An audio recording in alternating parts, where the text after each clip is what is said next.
Welcome to Women's Health Unwrapped with Nicola Farndell, a weekly show dedicated to empowering women to unlock the secrets of true health and vitality. Join us as we unwrap what healthy living really means with guest experts and real-life stories to help you get clear on the power of building sustainable, healthy habits without the overwhelm and confusion you feel right now. It's time to strip back and lay out the truth about why taking better care of yourself is the answer to the happy, vibrant life you're striving so hard to create. Hi and welcome to today's episode of Women's Health Unwrapped. I think today is a pretty special episode, and it's one that we've put together because we're in the midst now of the 2024 Paris Olympics. And so who better to have chat with me on the podcast today than someone who herself has competed in the Olympic Games. And that for me is really exciting because I worked at Nike for 20 years, as maybe you know if you're a regular listener. And I've met lots of different athletes and was there in London at the 2012 Olympics to see Mo Farah win his gold and Usain Bolt win the 100-metre gold and Super Saturdays. That was brilliant. And I do really love the Olympics. So I think this is an exciting conversation for everyone. And Danielle Reedy, who's joining me, she's going to share a story, first of all, about her journey to the Rio Olympics and how she competed in the Olympic Games there in 2016 and spent 5 years on the team and also went to 3 World Championships. But also she's got so much knowledge that she can share about being a normal girl to rising to a professional athlete competing in the Olympics and how to overcome fear that so many of us are faced with, especially when it comes to changing our health and doubting ourselves and our self-worth. So we're going to explore all of that and really build it around the topic of being an athlete and competing professionally. So welcome to the podcast and thank you for being on the podcast, Danielle. Oh, thank you so much for having me. I'm so excited. Yeah, me too. As I said, bit of an Olympic fan. I wouldn't class myself as a massive sports fan, but I've always loved the Olympics. I just think, there's so much diversity in the Olympic Games. But before we dive into your story, I would just love to know from you, at the moment, what's your most impactful healthy habit that helps you day to day to feel well and strong?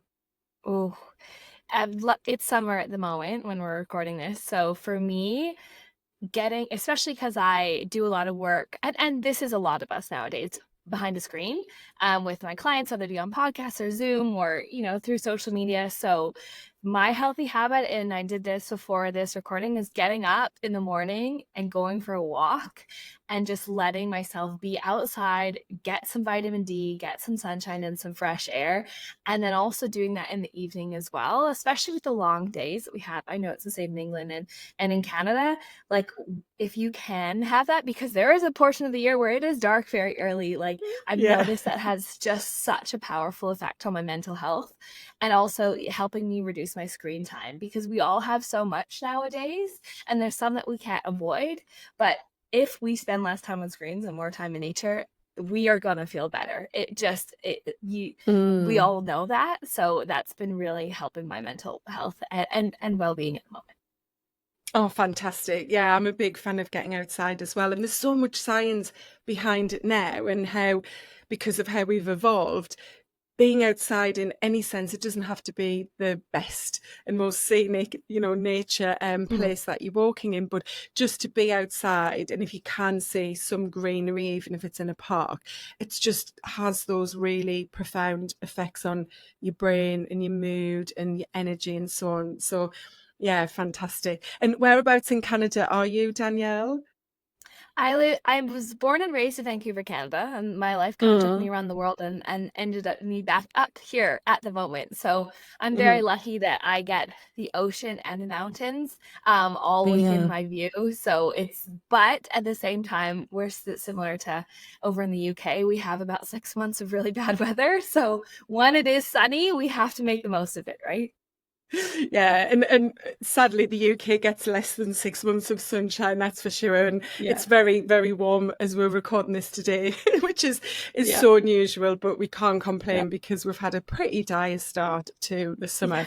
But I think having looked ahead at the forecast for Paris, because I'm actually going to Paris not for the Olympics, but whilst the Olympics is on, for a little Disneyland trip. It's going to be very hot while the Olympics is on in Paris as well. So yeah, I think for some of the athletes That would be there, so they're used to it, exciting. but yeah, really, really And nice. even like, So I mean, you would know too if you were at the 2012 Olympics, just being in a city when the Olympics is on, because I was in Vancouver in 2010 for the Winter Olympics. It's like the most exciting thing. You don't even have to go to an event, but like the city is such a cool place to go and visit because there's so much going on and you can feel that energy, right? Oh, absolutely. And as I said, I worked at Nike and we started planning for London 2012, probably 3 years before, with, Mm. the marketing plans, the retailers to bring the city to life. Obviously, we were looking at it through a retail perspective, but yeah, it was just an absolutely incredible event. And, like many cities for the Olympics, they purpose build brand new stadiums and other sporting venues. And so the whole place just completely changes, and it lasts beyond the Olympics as well. There was definitely an ongoing interest in sport, which is part of what the Mm. Olympics is all about, isn't it? To help get our kids interested in sport. But yeah, in London, it's really had, left its legacy behind. So tell me a bit about you then. Did you dream of being in the Olympics as a child? Did you have that sport, that was a part of you from a young age? I've always been an Olympic lover. My family has always been athletic and or done lots of different sports. We grew up being quite active. My parents are big into tennis. They watch like every tennis tournament. They've been glued to Wimbledon lately, and um, we appreciate the Olympics. And my first memory of watching the Olympics was actually because my parents are from Sydney, Australia. So in 2000, when the Olympics were in Sydney, we were watching it on the TV, and it was like back at the time where you had to like watch it in weird hours and like Yeah. record stuff. And that's my first memory of watching the Olympic Games. And I've always been someone who's absolutely loved it, and like the symbolism of it and bringing the world together and also inspiring people. But I honestly never imagined, never dreamed of it because I just never thought it would be possible for me. Like wasn't even in my realm of consciousness because it seemed too impossible for me to ever achieve. And that is why I talk about the fact that I am an Olympian today. It's like the achievement of that impossible dream, because I didn't even allow myself to think that big. And I think sometimes we do that in our life too. We count ourselves out. So I was kind of the opposite of most kids. I never dreamed of going because I didn't think I could. And what was your sport, and how did you get into that sport? What age Oh, were you? yes, of course. Yeah, so I did the sport of synchronized swimming. If you're looking for it at the Paris Olympics, is actually under the realm of artistic swimming now. They've changed the name Oh, at the Olympics. It's the exact same sport though. And I started when I was 8 years old. So, my parents are from Australia, really big into swimming as well. Of course, everyone there swims. And my dad grew up, on Bondi Beach surfing. And they immigrated to Canada many, many years ago. And I was born and raised here. And so I was always too tall to be a gymnast as a little girl. I'm 5'9", 175 centimeters. So I'm like, a taller average woman. And I also like swimming, but it was really boring. Like I just look at the yeah. bottom of the pool and you just kind of go back and forth, right? So my mom put me in this sport of synchronized swimming. And as a little girl, I got to hang out with my friends. I got to do something that was really unusual and challenging and really unique and cool. Even to this day, I say that my Mm. sport is synchronized swimming and everyone goes, oh, wow, that's really cool. And as a little girl, I got to wear a sparkly bathing suit and wear makeup and perform to music. And so like I was sold, right? But after a few years, I really started to fall in love with it for the sense of purpose and achievement and community that it gave me. And I went and I did my sport at a more competitive level all the way throughout high school. My only challenge was I was never the best athlete. I was never the most likely to succeed. I was never the most valuable player. If you're on teams, growing up, you kind of always know who the star is, right? And that wasn't me. I was kind of the girl that was on, had a great attitude, great work ethic, like always willing to improve, but my natural talents were not there. And so I went to Canadian national championships at the end of my high school career. And I thought that was like the highest I would ever make it. And even for some context, like I was like the alternate. I was on the bench, like I was the reserve. So I wasn't even the girl that, I kind of went as part of the team, but I wasn't really even truly competing. And so I was just proud to be a part of it all. And so when I was in grade 12, there was really no other space for me to go. And so I retired. I say in quotation marks, because I stayed involved in my sport and I started teaching little girls how to do synchronized swimming, and I became a swim teacher. And I also started doing it recreationally with some of my teammates. So just a couple hours a week while I was going to university. I was working a couple of jobs. And in 2013, in October, there was this one day where I went to training, and it was the end of a long university day, and we went to the university pool and we were practicing what we call in synchronized swimming highlights. Highlights are when we build human pyramids underwater and we egg beater up to the surface. And then we create a spring, somebody does a jump like a diver, does a flip, and lands in the water. Go in and have a look for it if you're watching the Paris Olympics. It's absolutely incredible to watch. And keep in mind that you're not allowed to touch the bottom in any of this. So this is all like human force that creates this. And it's absolutely incredible to watch. This one day, what happened was my teammate was jumping off of my shoulders. However, she slipped and she fell on my head. Completely an accident. It's not her fault. These things happen. But, we are not NFL. It's not, we don't have protection. We don't have helmets. There's nothing protecting my head from her body falling on me. And so my teammates pull me out of the water and I kind of shake it off. I'm okay. But that evening I'm driving home and I start to feel really nauseous. I had like a headache behind my eye. And I actually had a midterm the next day and I was trying to study for it, but I couldn't read the words on the paper, even though I knew it was English. So I went to the doctor the next day and I was diagnosed with a concussion. Nowadays, we kind of throw concussions under the rug. We go, oh, they're fine. They just have a concussion, whether it be soccer or football or any sport. But it is very similar to struggling with your mental health. You look fine, but there's not, your brain is not right and it's not working well.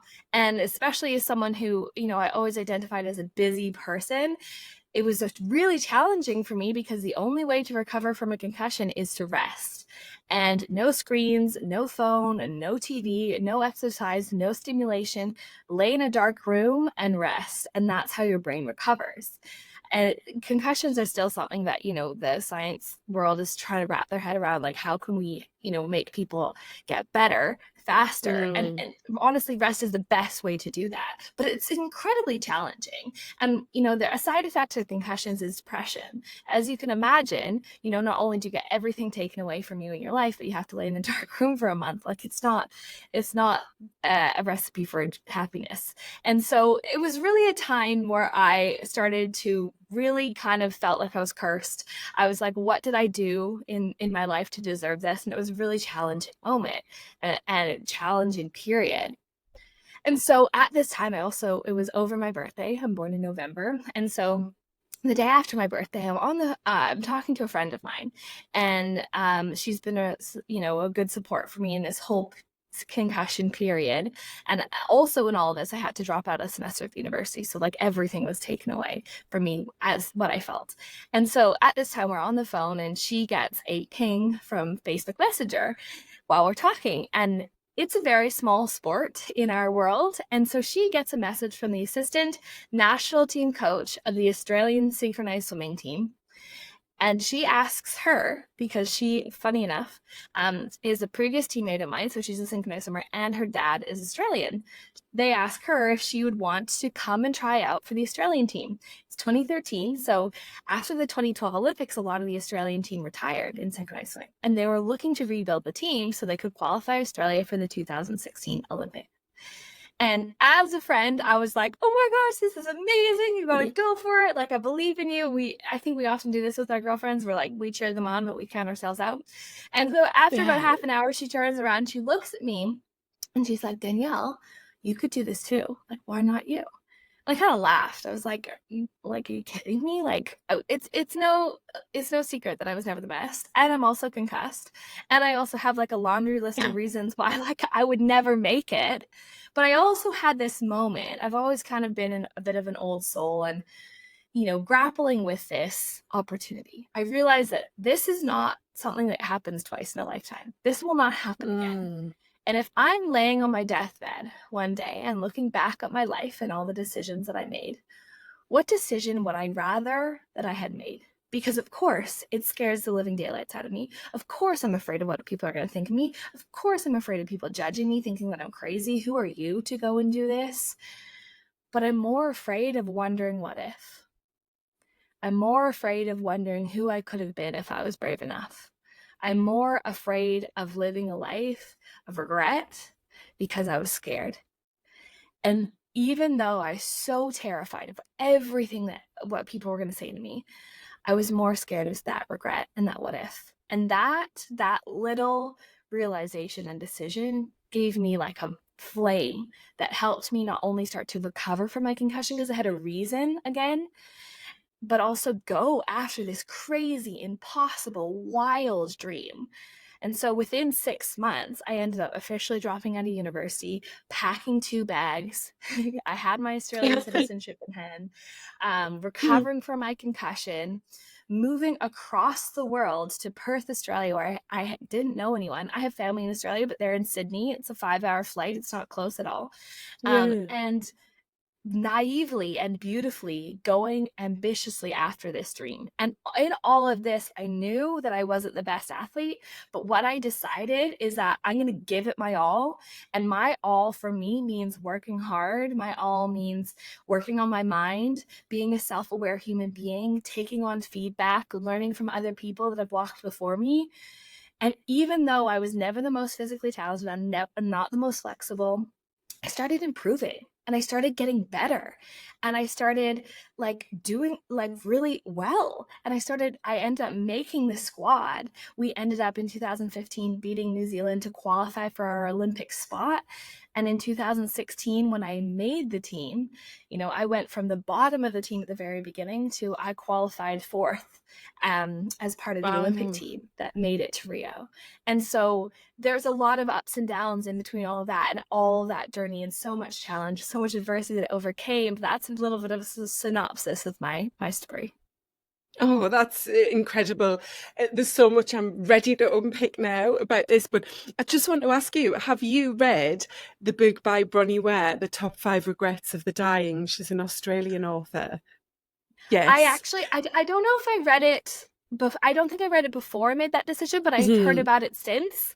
And that first one, I think it's like the regret is not living a life true to themselves. It's something along the line that like, and that like hit me because I don't know what it was intuitively in me to like realize that at such a young age, but like I get that, I can only imagine. You look back on your life and you're like, everything could have changed if you made that decision. And that's what happened to me. In so many instances, I wouldn't be the woman that I am today. I met my husband because I moved across the world, and he's Australian. We got married a few months ago. Like, I'm my best friends. I had so many beautiful things that came because of that decision. And I can't even imagine a life where I wouldn't have done that, but it would be totally different if I never leaned into that fear. It's that sliding door scenario, isn't it? If you take that path or that path of just with one tiny difference in a day of your life, that you make a decision over a different decision, and then that journey is just a radically different one. And it was the way you were explaining about the regret. I talk about this a lot actually in the way that I coach and when I give keynotes, talk about being true to yourself now, but also giving yourself that advice that you would give your younger self if you could. And why not give it to yourself now? Because often we'll just put off and think, oh, I wish I'd done this. I wish I'd done this. But we don't realize that we're still putting off doing it. And then we get to the end of our life and regret it. And, I want women to be empowered, to have a life where they feel in control and worthy and strong. And it was interesting what you were saying about all of those voices and the noise in your head giving you reasons why you shouldn't go for the team and give it a try. And, you know, that was something that possibly could have held you back. So how did you overcome that inner noise and self-doubt to actually put yourself forward, and then to keep going once you were in the team, knowing that you weren't the best team player either? Mm. Yeah, so for context, to like get people to understand even more, because I think sometimes I want people to know, like, I am not a magical human that was born like out of stardust, and like I have had to like overcome challenging things. And like I say that because for the women listening, I don't want you to separate yourself from me thinking that I have something special that you don't, because I believe that we all have this inside of ourselves. And so not only was I never the best and I was concussed, and I had all of these things, but to keep in mind too, I was also coaching at the time, synchronized swimming, and some of the athletes that I coached were very talented. But because of the way that the Olympic qualification works and the pool of athletes in Canada versus Australia, like I knew some of the girls that I was coaching might not ever have an opportunity that I had.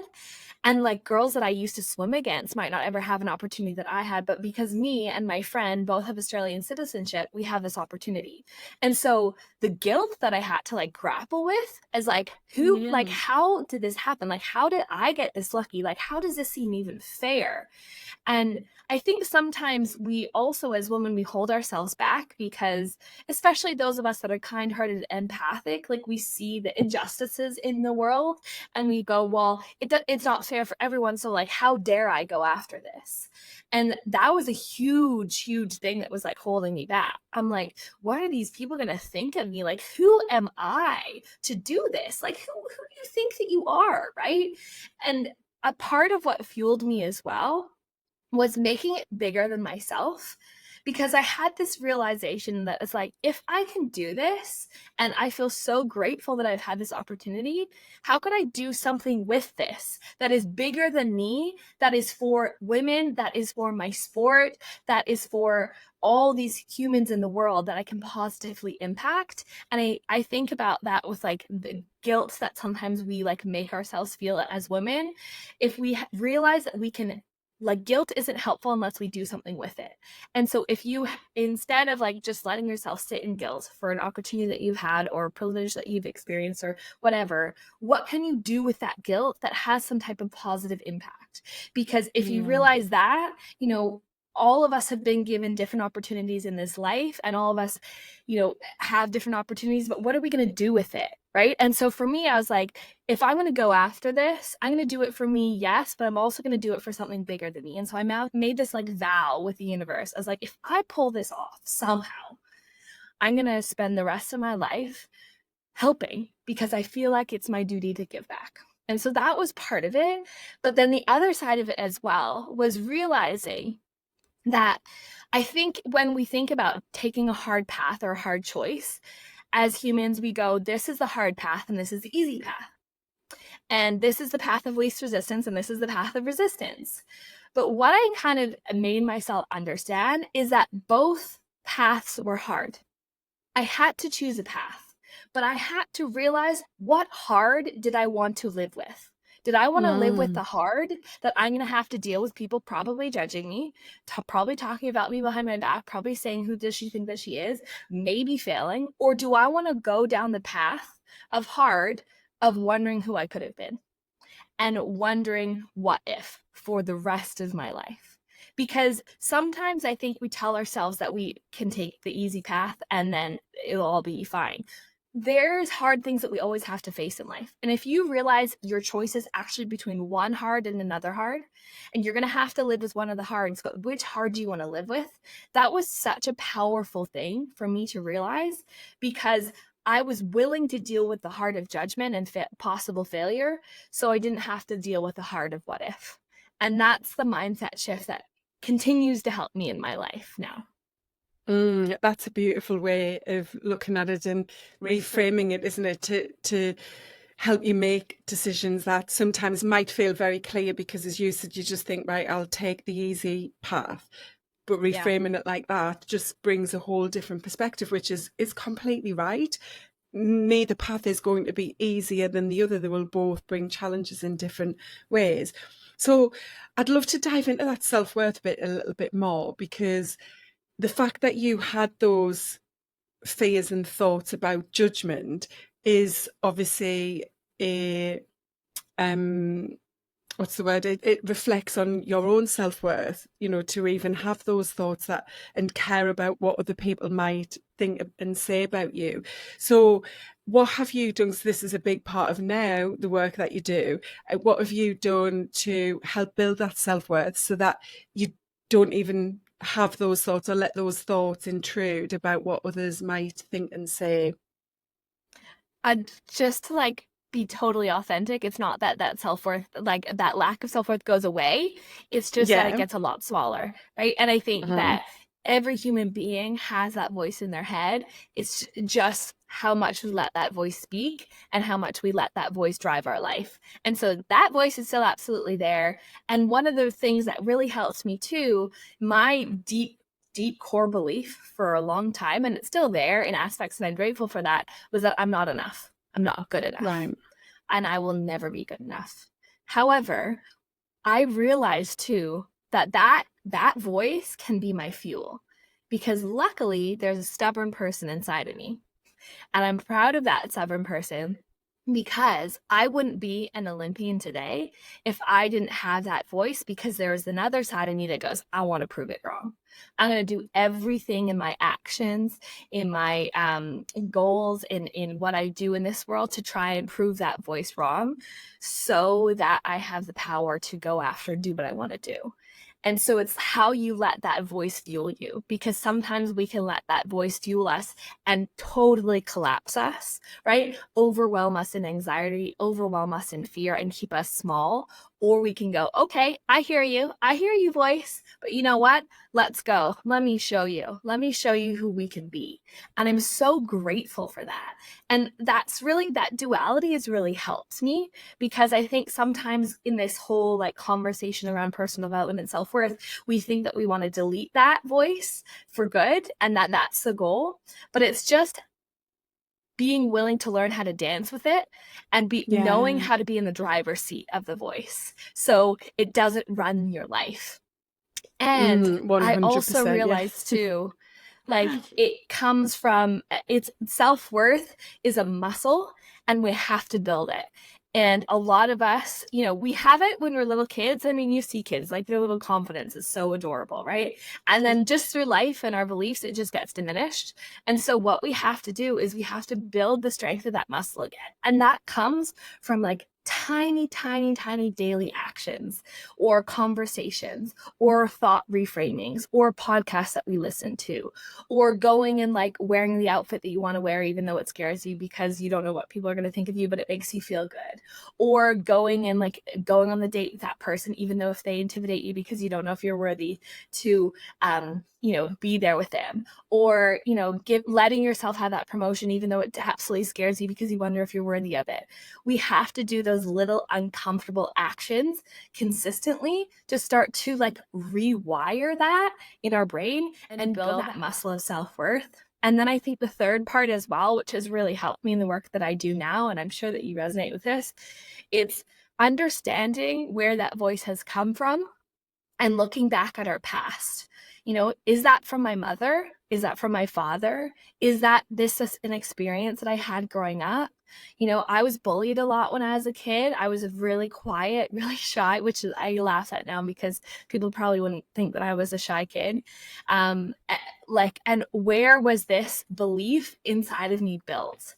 And that's also some of the work that I do with my clients now, because sometimes there was either little t or big T trauma that we experience in our childhood or our teenagehood, or our parents have had, struggles with their own self-belief and they pass that down onto us.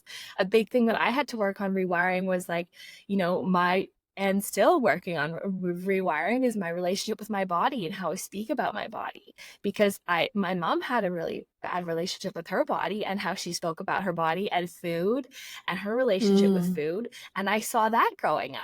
And so that was my normal. And so what did we experience in the first 7 years or the first 15 years of our life that was a normal? Was that being around parents that spoke down to each other? Was that being around friends that spoke down to each other? And so starting to have a look at that, because I'm a type of person that I like to understand why to help me go where I'm going to need to go. And so that unpacking, I think, is a really healthy part of the self-worth journey as well.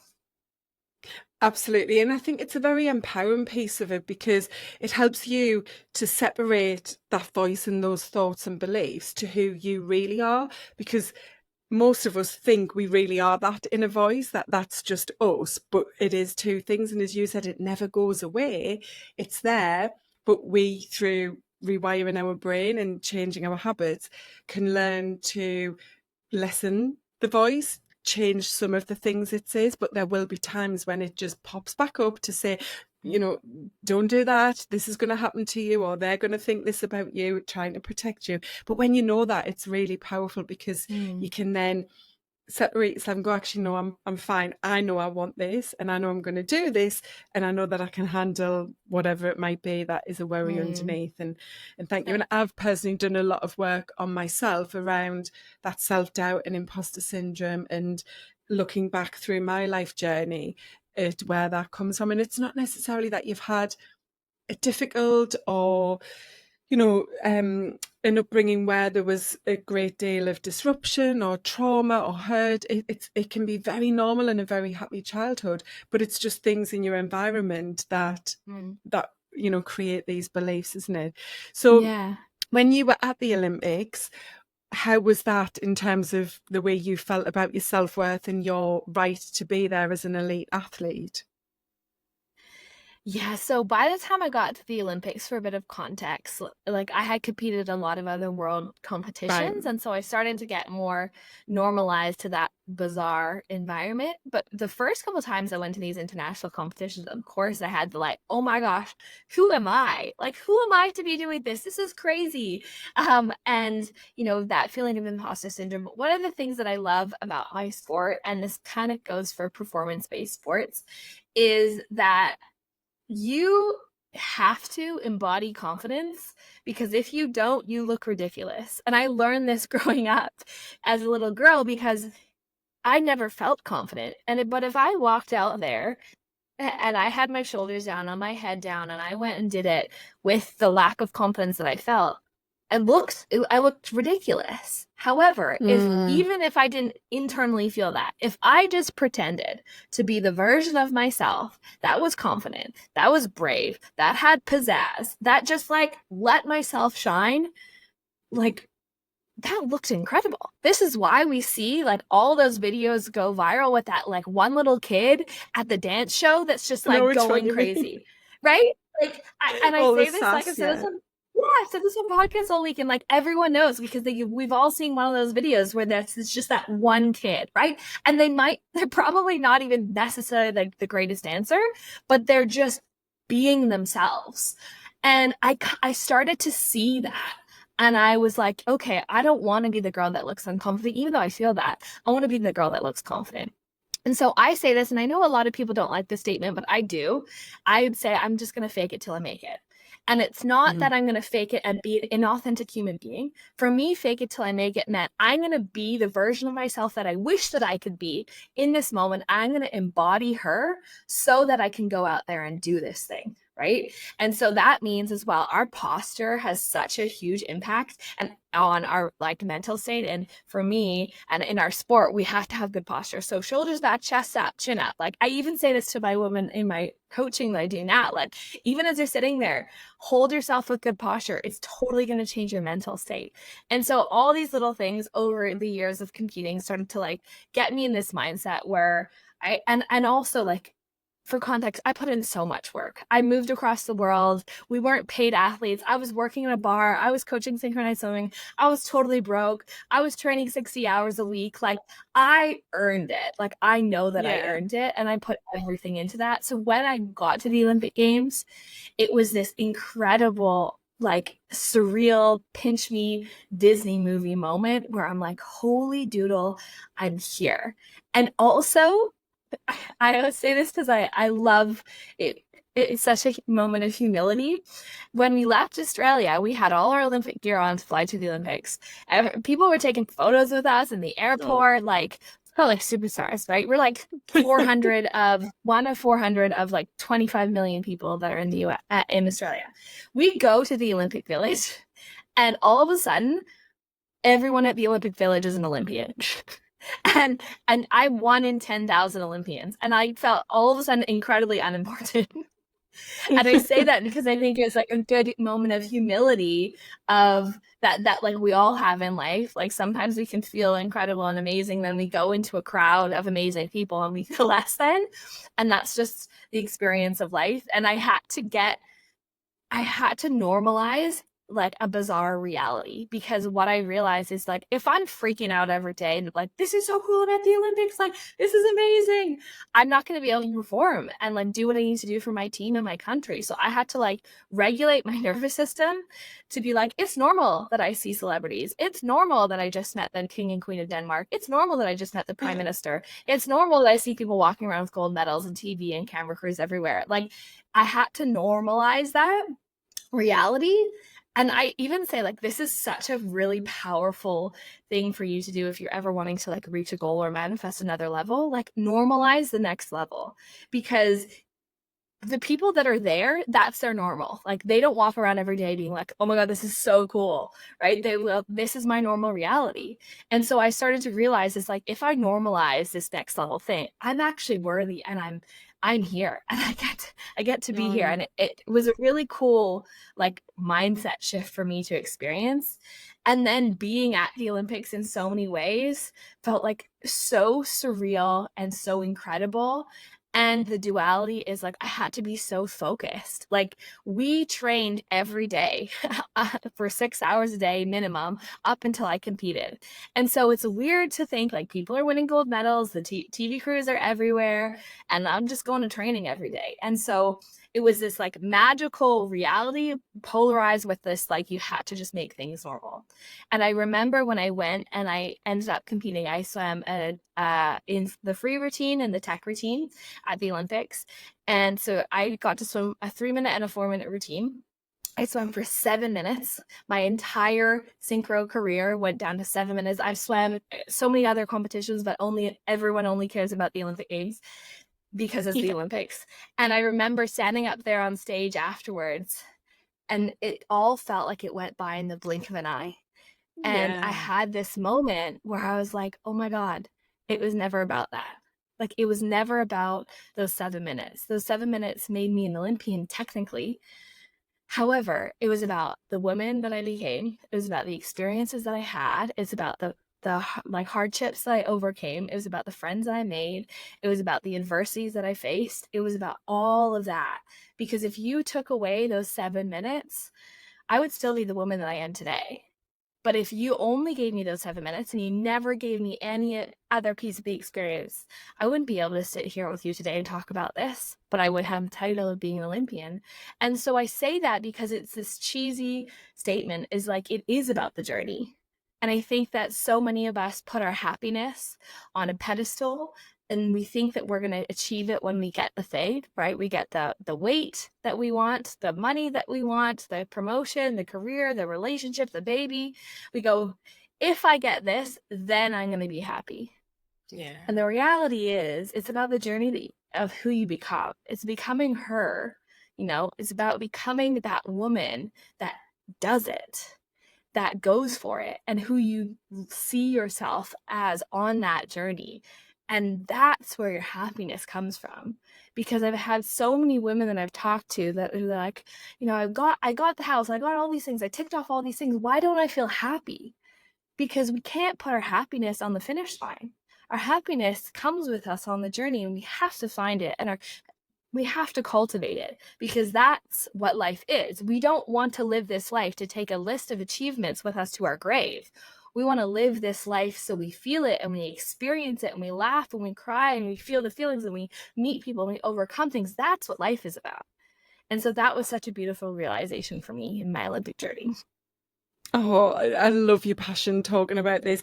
You're just so energetic about it, which is perfect Mhm. for the topic, especially. But you are so right, and you've explained it so well. And that piece around fake it till you make it, the way you've positioned that is totally how I see it and talk about it as well, because it's about you're not faking it, as you said, being inauthentic. You're faking it because you want that thing and you're very clear about why that thing matters to you and what like you knew this is okay to be this woman who believes in herself and stands tall and proud and moves with confidence amongst all of these other elite athletes, because this woman is going to be someone strong and show the girls, and that was your driver. That meant you could fake it till you make it, because you it means something to you and it's what you want.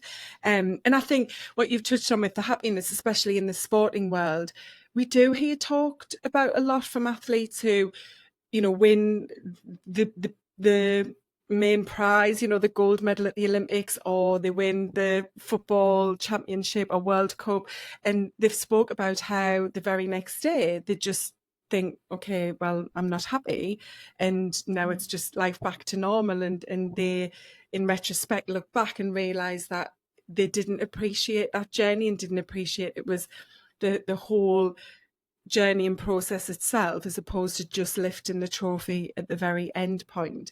And so I do think sport is such a great analogy to use to relay back to normal life and what we're all trying to achieve for that happiness and joy we want every single day.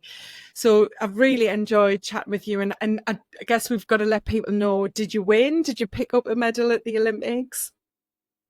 I love that you asked this. Okay, so I went to the Olympics and I came eighth, which is amazing. We came Mm-hmm. last at the Olympic Games. And I say that because I think so often we ask about, one of like my top two questions is like, how long can you hold your breath and did you win a medal?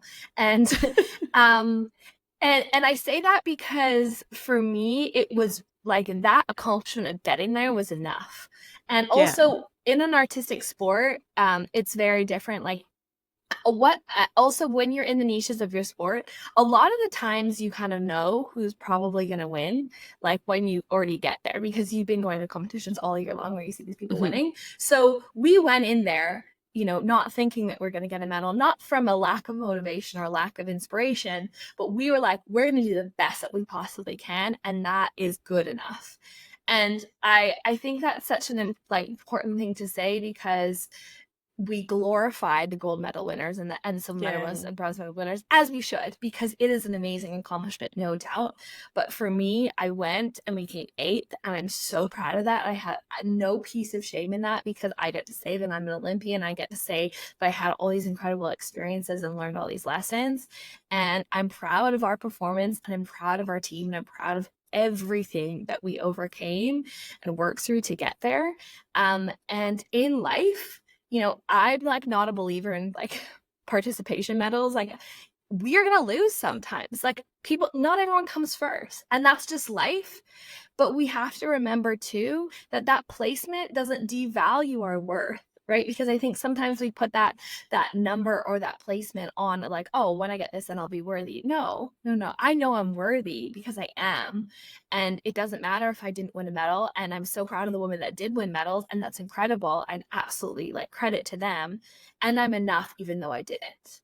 And like that, I think what we see now with little kids in the world of like everyone wins is like, Yeah. that's just not life. You will lose in life, but it's a good thing to lose. Like I lost and I fall on my face so many times, and I wouldn't be the woman I am today if I did it. Like I hope you fall down in your life. And I'm so glad I had that concussion. I'm so glad I had all those challenges. I wouldn't take them back, because an inspirational story doesn't come from, we never watch a movie or read a book and say, oh, she believed it and then she did it and boom, it all happened, like woo. Like no, the inspirational stories come from, she wanted to do something and then she went through a whole journey of challenges to try and make it happen. She wasn't sure if it was going to happen, and then maybe somehow she pulled it off. And that's very much my own Mm. experience, and it's not shiny with a bow and a gold medal, but I'm still really proud of it. And I think those stories still get to be told. Oh, absolutely. And I think it is a story with a bow on it, because look at the transformation you've had and where it's Yeah. led you to in your life. As you said, everything that's happened in terms of your marriage and other relationships and the whole experience and self-confidence journey you've been on is all because you've achieved that huge goal. And yeah, Mm, there's so many athletes talking obviously about the Olympics that are not going to the Olympics with a goal of winning a medal. They're going to the Olympics with a goal of smashing their PB or their yeah. country's, record, or some other goal that for them is their goal, and that's enough. It's not about the gold, silver, bronze. So Yeah. for someone listening who is really inspired, because I'm sure everyone is going to be inspired, just like I say, your passion and energy shines through, to help them build their self-worth and self-confidence, what would be 3 small steps you would give as a piece of advice for someone to begin building better habits to have that strong self-worth? Mm. Surround yourself with people that believe in you. I think it's one of the most important things. I'm so grateful I got to go to the Olympics with my teammates. My teammates are like my soul sisters. Like, they inspired me every day, and we competed against each other and we cheered each other on. And if you don't have that in your real life, find it online, because it absolutely exists online, to podcasts, to communities. You need people that cheer you on. The people that aren't happy with their lives will tear you down. The people that are doing cool stuff and are doing the things that they want to do, they'll cheer you on. And so first of all, Yeah. surround yourself with that community, because that will be like the everlasting accountability that you need. um do something every day that makes you a little bit uncomfortable, even if it's like, okay, I'm gonna get up today and go for the walk even though I don't really feel like it, because building that muscle like can make you so powerful over time.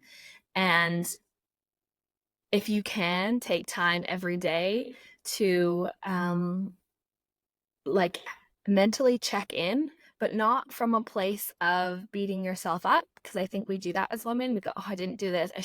We should ourselves. I should have done this. I should have done that. But from a Yeah. place of my 2 greatest questions going to the Olympics. So I would ask myself is, what did I do well today and what can I improve?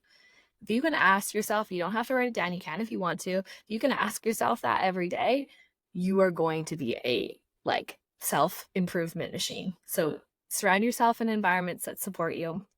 Do something a little bit uncomfortable every day and have time for self-awareness or self-reflection. Like, you're going to be successful. Oh, I absolutely love those steps. Just, yeah, fantastic.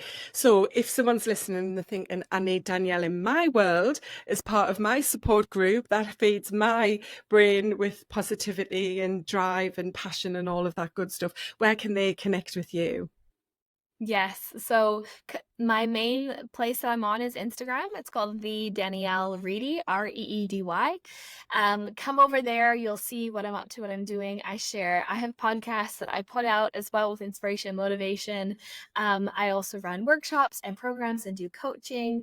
And then me and my husband also run retreats in Bali. We Ooh, just finished oh. our third one in June. We lived in Bali for a little while, and so that's all around women's empowerment.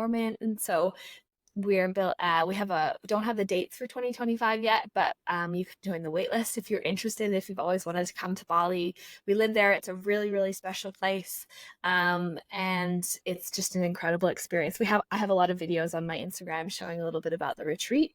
So that's like, if you want to do something to change your life, go to a retreat for sure, or get in a community that inspires you. So that would be the best way to connect.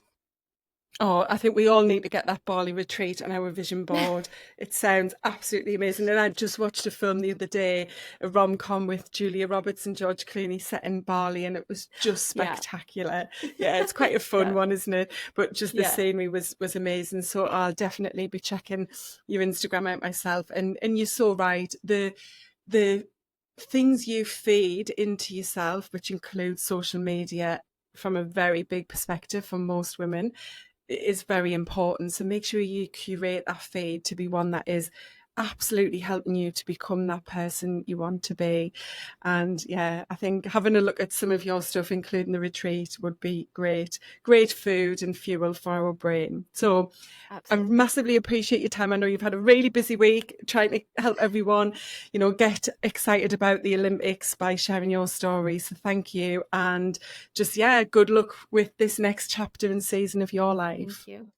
Thank you so much. You're so it's been welcome. such a pleasure to be here. Yeah, I've really enjoyed it. Thanks, Danielle. Thank you so much for joining today. If you've enjoyed the podcast, please remember to hit subscribe so you never miss an episode. It would be massively appreciated if you could leave a rating and review to help other women discover the podcast and build their own healthy, happy life.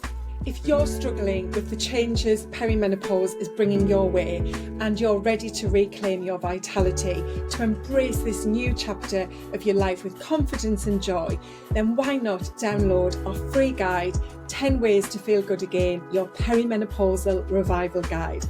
Inside, you'll get 10 proven ways to enhance your well-being and rediscover the joy of living life to the fullest. And we all want to live a great life, don't we? So download your free guide now at lifenowcoaching.uk/feel good again. The link is in the show notes. You can follow Life Now Coaching on Instagram and LinkedIn and visit our website at lifenow.uk. All of the links are in the show description. I really hope you've enjoyed today's topic and conversation and can't wait to have you back again next week for more tips on living healthy and happy right now. Take care.